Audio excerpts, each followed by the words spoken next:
ನ್ಯಾಯಾಲಯದಲ್ಲಿದೆ, ತನಿಖೆ ಆಗ್ತಾ ಇದೆ, ಎಲ್ಲ ಸರಿ ಸರ್. ಲಕ್ಷ್ಮೀ ಹೆಬ್ಬಾಳ್ಕರ್ ಅವರ ಮನಸ್ಸಿಗೆ ಘಾಸಿ ಆಗೋ ಹಾಗೆ ಸಿಟಿ ರವಿ ಅವರು ಮಾತನಾಡಿದ್ರೆ ಪಕ್ಷ, ಶಿಸ್ತಿನ ಪಕ್ಷ ಬಿಜೆಪಿ ಕ್ರಮ ಕೈಗೊಳ್ಳಿಕ್ಕೆ ಸಿದ್ಧ. ಇದನ್ನ ಹೇಳಲಿಕ್ಕೆ ಯಾವ ರೂಲ್ಸ್ ಅಡ್ಡಿ ಬರ್ತಿರೋದು? ಯಾಕೆ ನಿಮ್ಮ ಪಕ್ಷದ ದೊಡ್ಡ ದೊಡ್ಡ ನಾಯಕರ ಬಾಯಲ್ಲಿ ಇಂಥದ್ದೊಂದು ಸಿಂಪಲ್ ಮಾತು ಬರ್ತಾ ಇಲ್ಲ? 4-5 ದಿನ ಆಗೋಯ್ತು ಘಟನೆ. ಅಲ್ಲಲ್ಲ, ನಿಮಗೆ ಮೂಲತಃ ಈ ಘಟನೆಯಲ್ಲಿ ಅವರ ಆ ಪದಪ್ರಯೋಗವನ್ನೇ ಮಾಡಿಲ್ಲ ಅನ್ನುವಂತ ವಿಷಯ ಮಾಡಿದ್ರೆ ಸಹಜವಾಗಿ ನೋಡಿ, ಮಾಡಿದ್ರೆ ಬಿಡುಗಡೆ ಮಾಡಿದ್ರೆ ಖಂಡಿತವಾಗೂ ಸಹಜವಾಗೂ ಪಕ್ಷದಲ್ಲಿ ಇರ್ತಕ್ಕಂಥ ವರಿಷ್ಠರು ಕೂತ್ಕೊಂಡು ಆ ಬಗ್ಗೆ ಸೂಕ್ತವಾದಂತ ಶಿಸ್ತಿನ ಕ್ರಮ ತಗೊಳ್ಳೋದ್ರಲ್ಲಿ ಯಾವುದೇ ಮಾತಿಲ್ಲ, ತಗೊಳ್ತಾರೆ. ಆದ್ರೆ ಮೂಲತಃ ಇಲ್ಲಿ ನಾವು ಮಾತಾಡಬೇಕಾಗಿರ್ತಕ್ಕಂಥದ್ದು, ನೀವು ಅವರು ಆ ಪದಪ್ರಯೋಗವನ್ನ ಮಾಡಿದ್ರೋ ಮಾಡಿಲ್ವೋ ಅನ್ನುವಂಥದ್ದು ಒತ್ತಟ್ಟಿಗಿರ್ಲಿ, ಆದ್ರೆ ತದನಂತರ ನೀವು ನಡ್ಕೊಂಡಂತ ರೀತಿ ಇದೆಯಲ್ಲ, ಇಡೀ ಸರ್ಕಾರ ರೀತಿ ಇದೆಯಲ್ಲ, ನೀವು ನಿಮ್ಮ ಪಕ್ಷವನ್ನ, ನಿಮ್ಮ ಪಕ್ಷದ ನಾಯಕರನ್ನ ಡಿಫೆಂಡ್ ಮಾಡ್ಕೊಳ್ಬೇಕು. ಬಟ್ ಹಂಗೆಲ್ಲ ನಡ್ಕೊಳ್ಳಿಕ್ಕೆ ಕಾರಣ ಆಗಿದ್ದೇನು? ನೀವು ಅದನ್ನ ಹೆಂಗ್ ಮರೆ ಮಾಚ್ತೀರಿ?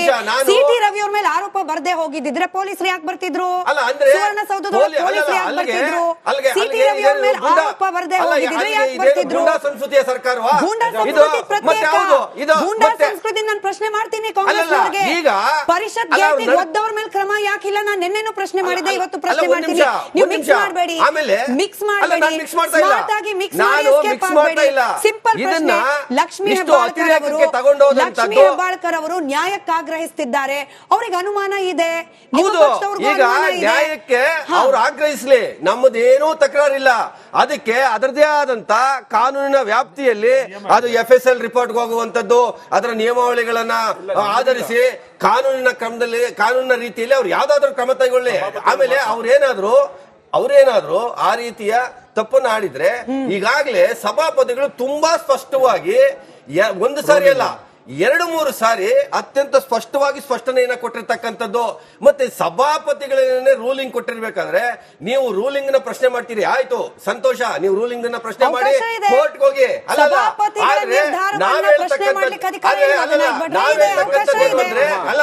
ನಮ್ಮ ತಕರಾರು ಜನಪ್ರತಿನಿಧಿಯನ್ನ ನಡೆಸಿಕೊಂಡಂತ ರೀತಿ ಇದೆಯಲ್ಲ, ಈ ಸರ್ಕಾರ, ಇಡೀ ಸರ್ಕಾರ ನಡೆಸಿಕೊಂಡಂತ ರೀತಿ ಇದೆಯಲ್ಲ, ಅದು ಅಕ್ಷಮ್ಯ ಅಪರಾಧ. ಇದು ಜನಪ್ರತಿನಿಧಿಯನ್ನ ಇಲ್ಲ. ನನಗೆ ನಟರಾಜ್ ಗೌಡ್ರು ಹೇಳ್ರಿ, ನಟರಾಜ್ ಗೌಡ್ರೆ, ಲಕ್ಷ್ಮೀ ಹೆಬ್ಬಾಳ್ಕರ್ ಅವರು ಕೂಡ ಒಬ್ಬ ಜನಪ್ರತಿನಿಧಿ. ಅಷ್ಟು ಮಂದಿ ನಡುವೆ ಆಕೆಗೆ ಅವಮಾನ ಆಗೋ ರೀತಿಯಲ್ಲಿ ಮಾತನಾಡಿದ್ರು ಅನ್ನೋದು ಕೂಡ ಅದು ಸರಿಯಾಗಿ ನಡೆಸ್ಕೊಳ್ಳೋದಾ ಜನಪ್ರತಿನಿಧಿಯನ್ನ? ಈಗ ಲಕ್ಷ್ಮೀ ಹೆಬ್ಬಾಳ್ಕರ್ ಅವರು ಕಣ್ಣೀರು ಹಾಕಿ ಸದನದಿಂದ ಹೊರಡೆ ಹೋಗಿರೋದನ್ನ ಇಡೀ ಪ್ರಪಂಚ ನೋಡಿದೆ.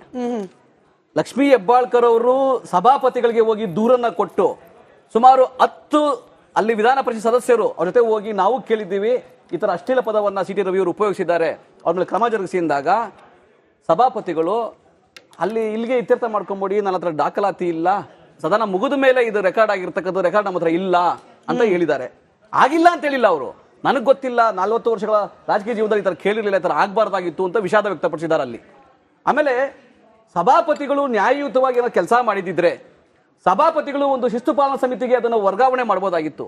ಸಭಾಪತಿಗಳು ಅಲ್ಲೇನು ಎಲ್ಲರದ್ದು ದೂರನ ಆಲಿಸಿ ಇವರಿಲ್ಲ ನಮ್ಗೆ ದೂರ ನೀವು ಕ್ರಮ ತಗೋಬೇಕು ಅಂದಾಗ ಒಂದು ಪೊಲೀಸ್ ಇಲಾಖೆಗೆ ಇವರು ವರ್ಗಾವಣೆ ಮಾಡಿನೋ ಏನೋ ಒಂದು ತನಿಖೆಯನ್ನು ಮಾಡಿಸಬಹುದಾಗಿತ್ತು. ಸಭಾಪತಿಗಳು ಆ ಕೆಲಸ ಇವತ್ತವರೆಗೂ ಮಾಡಲಿಲ್ಲ. ಸಭಾಪತಿಗಳು ಸಮಿತಿಗೆ ಮಾಡಲಿ,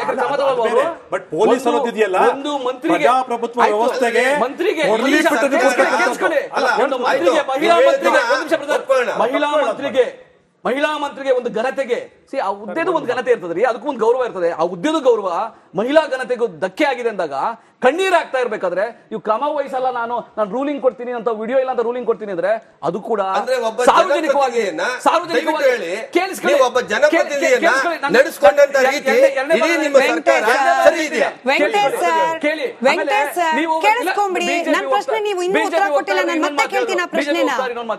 ಸಿಟಿ ರವಿ ಅವರು ಆತರ ಅಶ್ಲೀಲ ಪದ ಬಳಸಿದ್ದಾರೆ ಅಂತ ನಮ್ಗೆ ಅನ್ಸಿದ್ರೆ, ಮನವರಿಕೆ ಆಗಿದ್ದಿದ್ರೆ ನಾವು ಅವ್ರಿಗೆ ನೋಟಿಸ್ ಕೊಡ್ತಾ ಇದ್ವಿ, ಅವ್ರ ಮೇಲೆ ನಾವು ತನಿಖೆ ಮಾಡ್ತಾ ಇದ್ವಿ ಆಂತರಿಕವಾಗಿ ಅಂತ ಹೇಳ್ತಾ ಇದ್ದಾರೆ.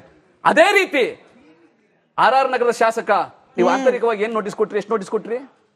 RR ನಗರದ ಬಿಜೆಪಿ ಶಾಸಕ ರೇಪು, ಹನಿ ಟ್ರ್ಯಾಪ್, ಎಂತೆಂತ ಪ್ರಕರಣ ರೀ ದೇಶದಲ್ಲಿ. ಬ್ರದರ್ ಕೇಳಿಸ್ಕೊಂಬಿಡಿ, ಇಡೀ ದೇಶದಲ್ಲಿ ಪ್ರಕರಣ ಆಗಿಲ್ಲ ಬೇರೆ ಎಲ್ಲೂ. ಅಲ್ಲಿ ರಮೇಶ್ ಜಾರಕಿಹೊಳಿ ಅವರೊಂದು ಶಾಸಕರು, ಅವ್ರ ಮೇಲೂ ಕೂಡ ಇದರ ರೇಪ್ ಪ್ರಕರಣ ಬಂತು.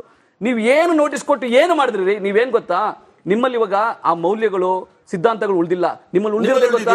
ನಿಮ್ಮಲ್ಲಿ ಏನ್ ಗೊತ್ತಾ? ಭ್ರಷ್ಟಾಚಾರ, ಅನಾಚಾರ, ಅನೈತಿಕತೆ, ಅವ್ಯವಹಾರ, ದುರಾಚಾರ, ಈಗ ಮೌಲ್ಯ ಆಗಿದೆ. ಲಕ್ಷ್ಮೀ ಹೆಬ್ಬಾಳ್ಕರ್ ಜೈಮಾಲಾ ಬಗ್ಗೆ ಸಚಿವರಾದ ಸಂದರ್ಭದಲ್ಲಿ ಮಾತಾಡಿದಂತದನ್ನ ನೀವು ಬೆಂಬಲಿಸ್ತೀರಾ? ಅವ್ರು ಮಾತಾಡಿಲ್ವಾ?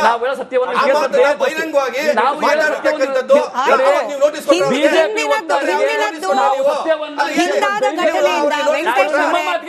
ವೆಂಕಟೇಶ್ ಅವರೇ ಹಾಗೆ ನಟರಾಜ್ ಗೌಡ್ರು ಕೂಡ ಇಬ್ರು ನಾಜೀರ್ ಹುಸೇನ್ ಒಬ್ಬ ರಾಜ್ಯಸಭಾ ಸದಸ್ಯರು ಅವನ್ನ ಪಾಕಿಸ್ತಾನದಿಂದ FSL ರಿಪೋರ್ಟ್ ಅಲ್ಲಿ ಪ್ರೂವ್ ಆಗಿದೆ. ಹಿಂದಿನ ಘಟನೆಗಳಿಂದ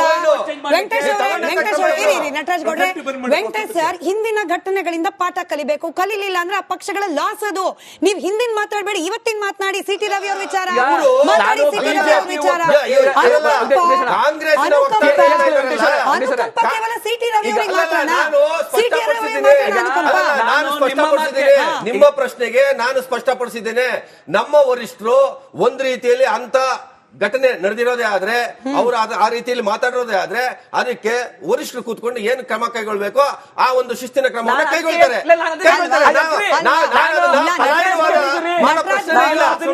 ನಟರಾಜ್ ಗೌಡ್ರು ಪ್ರಶ್ನೆ ಮಾಡಬೇಕಾಗಿರೋದು ಈ ರೀತಿ ಆಯ್ತು ಹೇಳ್ರಿ, ನೀವು ಹೇಳ್ರಿ ಸರ್, ಕೇಳಿಸ್ಕೊಳ್ಳಿ. ಇವಾಗ ವೆಂಕಟೇಶ್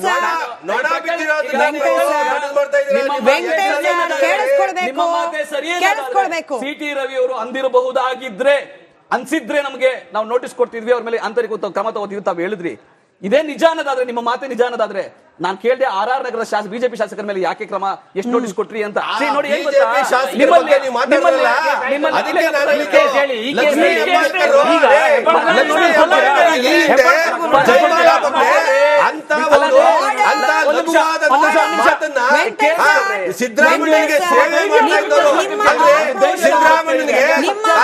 ಸಿದ್ದರಾಮಯ್ಯನಿಗೆ ಸೇವೆ ಜಾಸ್ತಿ ಮಾಡ್ತಾ ಇತ್ತು ಅನ್ನುವಂತ ಪದನ ಇದೇ ಲಕ್ಷ್ಮೀ ಹೆಬ್ಬಾಳ್ಕರ್ 150 ಸುದ್ದಿ, 120 ಇಂಪ್ಯಾಕ್ಟ್. ಸೂಪರ್ 3 ಇಲ್ಲೇ ಡ್ರಾ, ಇಲ್ಲೇ ಬಹುಮಾನ. ಮಾಧ್ಯಮ ಇತಿಹಾಸದಲ್ಲೇ ಮೊದಲು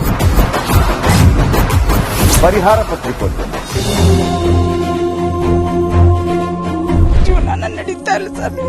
ಗುರುಲಕ್ಷ್ಮಿನಿಲ್ಲ, ಪಿಂಚಣಿನಿಲ್ಲ, ಇದನ್ನೇ ಮಾಡಕ್ಕಾಗಿಲ್ಲ ಅಂತಂದ್ರೆ ಹಿಂಗೇನ್ ಮಾಡ್ತೀರಿ? ಬೇರೆ ಏನ್ ಕಳಿಸಿ ಆ ಸಮಸ್ಯೆಯನ್ನು ಪರಿಹರಿಸಿಕೊಡಬಹುದು.